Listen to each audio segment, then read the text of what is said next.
बच्चों, let's read the question. The question is saying, read the following and answer the question. So, unlike the prokaryotic bacteria, eukaryotes do not have cluster of related genes.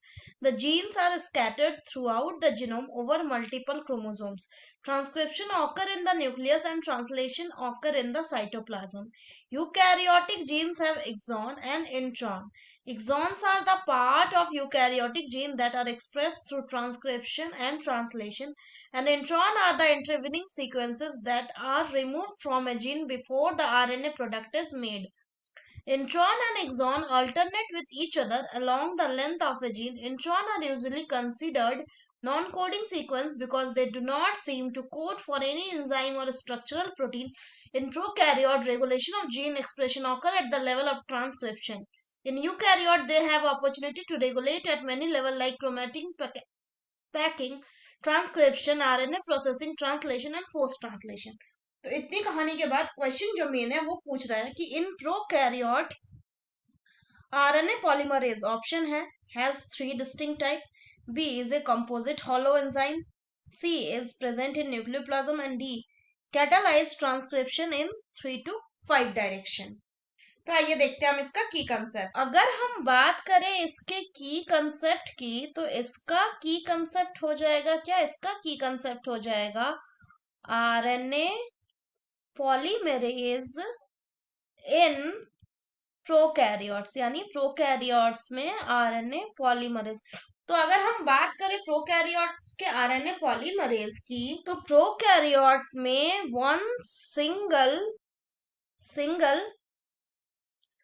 RNA polymerase होता है, RNA polymerase.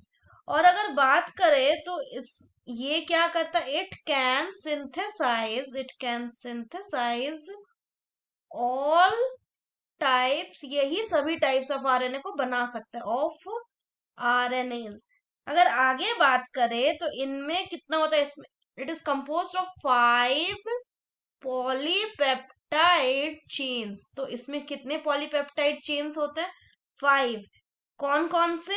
एक होता है beta, फिर beta dash, alpha, alpha dash and एक sigma factor होता है. और ये कैसा है? ये कंप्लीटली एक होलो एंजाइम है, होलो एंजाइम. अगर हम आगे बात करें तो यहाँ पे कि पार्ट ऑफ द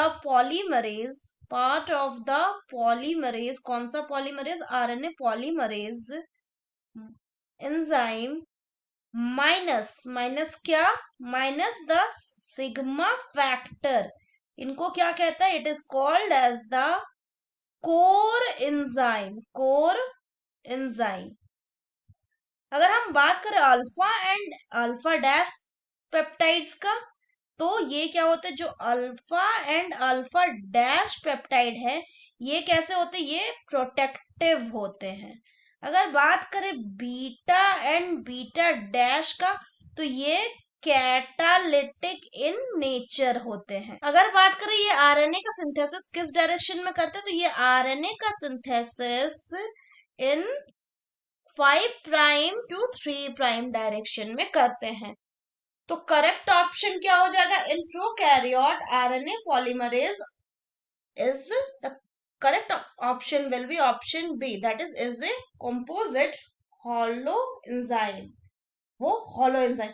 अगर बात करें बाकी ऑप्शंस की, तो बोल रहा है प्रोकैरियोट्स में 3 डिस्टिंक्ट टाइप्स होते, तो ये गलत है. यूकैरियोटिक जो एंजाइम है आरएनए पॉलीमरेज, वो 3 डिस्टिंक्ट टाइप के होते हैं.